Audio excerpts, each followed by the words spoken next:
Özdemir de ben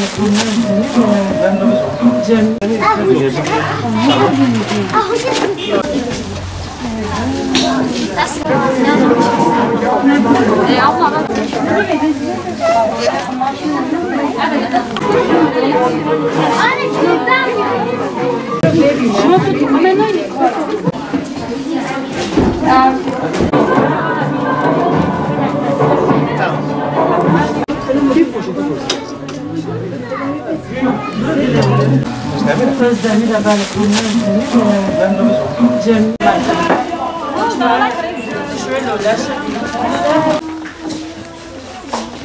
Küçük vermeyin, malum alsın.